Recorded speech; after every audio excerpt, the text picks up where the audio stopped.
오늘 또 반갑습니다. 저는 교실을 떠난 국어교사 박전현입니다. 여기 사진은 노계 박일로의 서원, 노계 서원입니다.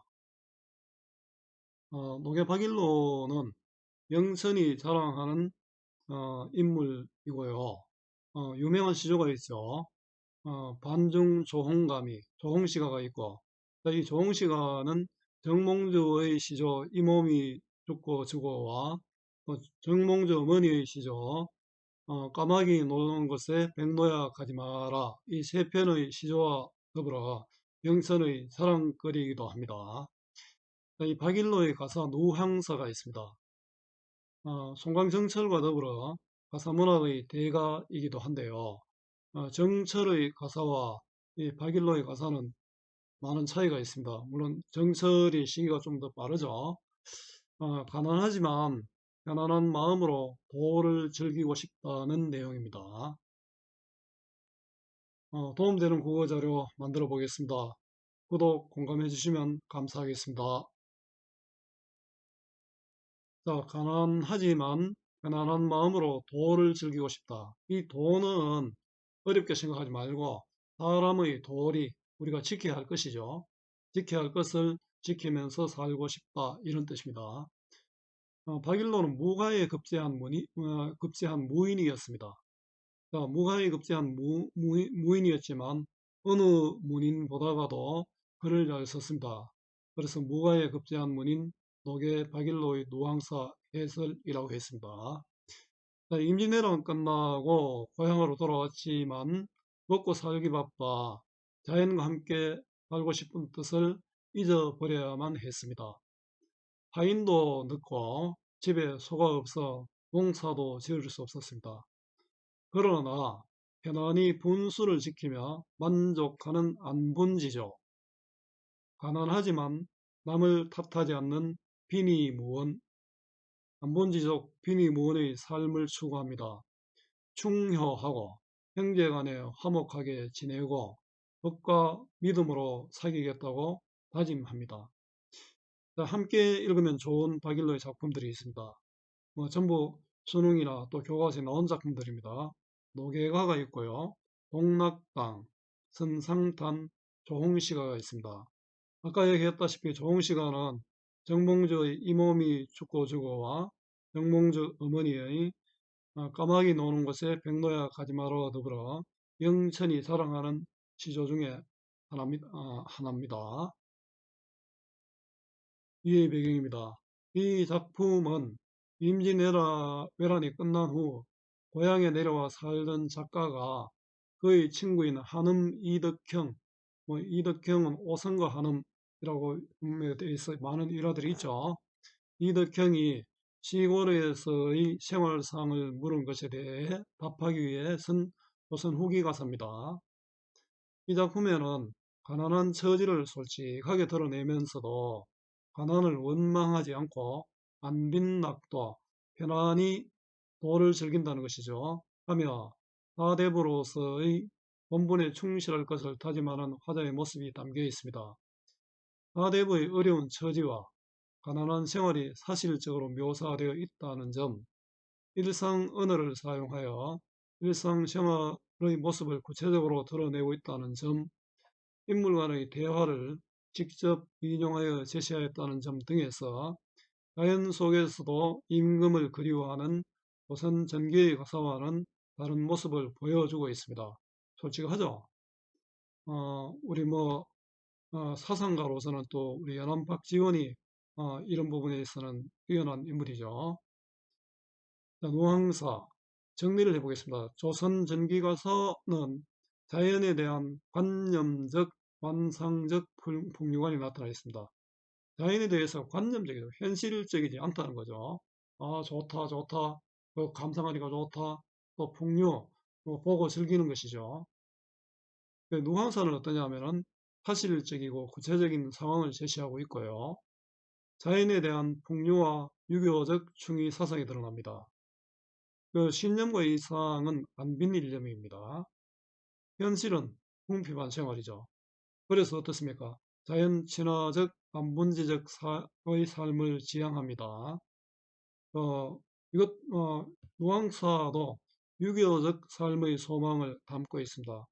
충효하고 형제간에 우애 있고 친구들과 믿음으로 사귄다는 그런 내용이 나타납니다. 조선 후기 가사는 현실 생활을 사실적으로 그리고 있습니다. 작품의 흐름입니다. 서에서는 길흉하복을 하늘에 맡기고 안빈일념으로 살고자 하고 있고요. 본사일에서는 충성심으로 백전고대했던 외란을 회상하고 있습니다. 전란 후 돌아와 몸소 농사를 짓는 것을 본사에 담고 있고요. 본사 3은 농후 소가 없어서 소를 빌리러 갔습니다. 본사 4는 농어를 빌리지 못하고 그냥 돌아왔고요. 본사 5는 밤을 지새우며 탄식하다가 봄가리를 포기했습니다. 결사 1은 자연을 벗어나 살기를 소망했고요. 결사 2는 빈이 무언하며 충효, 화형제, 신붕우에 힘씁니다. 그게 바로 유교적 이념이 되겠죠. 자, 제목의 의미와 문학사적 의미입니다. 제목의 의미는 누항이잖아요. 누항은 공자와 제자 안회의 대화에서 나오는 말입니다. 가난한 가운데서도 학문을 닦으며 도를 추구하는 공간으로 자주 등장합니다. 박일로도 가난한 가운데서도 도를 추구하고 있죠. 이러한 점에서 제목 누앙사는 가난하지만 원망하지 않는 빈이무언의 경지, 자연을 벗어나 도를 즐기는 안빈낙도의 사상을 담은 것이라 할 수 있습니다. 문학사적 의미는 앞에 설명했는데요. 조선전기의 가사는 자연에 대한 관념적 풍요와 완상적 풍요관을 보여줍니다.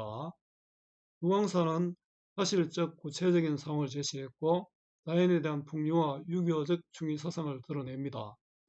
안빈일념, 빈이무원, 궁핍한 현실을 다루고 있고요. 지향은 자연 친화적 삶, 안본지적의 삶, 유교적 삶의 소망을 보여주고 있습니다. 신념과의 이상이 바로 안빈일념이고요. 현실은 궁핍하다는 그런 이야기고요. 자연 친화적 안본지적의 삶을 추구하고 있습니다. 유교적 삶의 소망이 나타나 있고요. 조선 후기의 가사는 현실 생활을 사실적으로 그리고 있습니다. 현대어 작품 읽기는 넘어가겠습니다. 블로그에 오면 또 더 자세히 볼 수 있고요. 감상하기입니다. 누항사. 누항사는 좁고 지저분한 곳, 자기가 사는 곳을 겸손하게 표현한 말이기도 합니다. 어리고 우활할 산 이내 위에 던이 없다. 어리고 어리석고 우활은 물정 모르는 세상 물정 모르는 것은 이내 위에 더한 사람이 없다. 길흉화복을 하늘기 붙여두고 길흉화복을 하늘에 맡겨도 이거는 운명론적 세계관을 보여준다고 할 수 있겠죠. 누항 깊은 곳에 초막을 지어두고 누항은 좁고 지저분한 곳, 초막은 자기가 사는 곳이죠. 자기가 사는 집, 초가집입니다. 그죠? 풍조우석에 석은 잎이 섭이 되어 풍조우석은 바람 부는 아침 비 오는 저녁이죠. 석은 잎이 섭이 되어 석은 잎이 일감이 되어 풍요로운 생활은 아니다. 그죠? 서호밥 닭톱죽에 연기도 하도 할샤가 서호밥 초라한 음식이죠. 연기도 많이 나는구나. 자, 누항부터 하도할서까지는 한 화자의 곤궁한 생활을 드러나 있고요. 자, 제 요 해설은 그냥 여기까지 하고 그 다음에 쭉 넘어가겠습니다. 다시 한번 찍기도 하고요. 자, 요 부분은 또 블로그에 전부 다 정리해두고 파일에는 내용이 다 있으니까 참고하시고요. 자, 이제 정리하기를부터 정리를 해보겠습니다. 가사고요. 전격가사. 전격가사는 끝이 시조의 종장과 유사하다는 가사입니다. 박일로가 양반이니까 양반 가사가 되겠죠. 성격은 전원적이고 또 사실적이고 생각이 많습니다. 가식적이고요. 주제는 공공한 생활과 안빈낙도의 추구, 또 가난한 선비의 자연을 벗삼아 안빈낙도 하려는 삶입니다. 민이 무언하며 충효, 우애, 신의를 나누는 삶의 소망입니다. 자연을 벗삼아 안빈낙도 하고자 하는 선비의 궁핍한 생활상입니다. 우리 보통 양반들의 시조는 또 뭐 아주 풍요로운 모습이 많죠. 특징은 조선 광해군 3년 1611년에 박일로가 지은 가사로 임진왜란 이후 당면한 작가의 현실을 일상생활에 대한 생생한 묘사를 통해 보여줍니다. 임진왜란 이후 당면한 작가의 현실과 운명론적인 인생관이 드러납니다. 임진왜란 이후의 혼란한 사회와 곤궁한 사대부의 삶을 보여줍니다. 자연의 은희를 하면서도 현실의 어려움을 사실적으로 표현하고 있습니다. 은일은 숨는다는 뜻입니다. 상투적 한자의 사용으로 유교적 가치관을 드러냅니다. 송민곡과는 상당히 비교가 되죠. 대화체를 사용하여 일상적인 모습을 사실적으로 제시했습니다. 문문적 형식, 서사적 형식을 담고 문문적 형식의 서사적 내용을 담고 줄거리가 있는 내용이죠. 현실적인 언어로 직접 표현했습니다. 그래서 우리 가사는 시조에 비해서 산문성을 갖게 됩니다. 조선 전기의 강호가다의 모습에서 벗어나 농촌 생활의 모습을 생생히 드러냅니다. 조선 후기 가사의 새로운 주제와 방향을 제시한 그런 역할을 했습니다. 가사의 변화 영상을 정리해 보겠습니다. 조선 전기에는 강호가도 연군 진영을 주로 다루었으나 조선 후기로 갈수록 내용과 주제 측면에서 현실을 적극적으로 수용하고 진솔한 감정과 실생활을 담아내었습니다. 활동하기는 문제은행 활용하시면 됩니다. 수고 많았습니다. 제가 살아있는 한 좋은 자료로 보답하겠습니다. 네이버 구글 다음 어디서나 검색은 박전현입니다.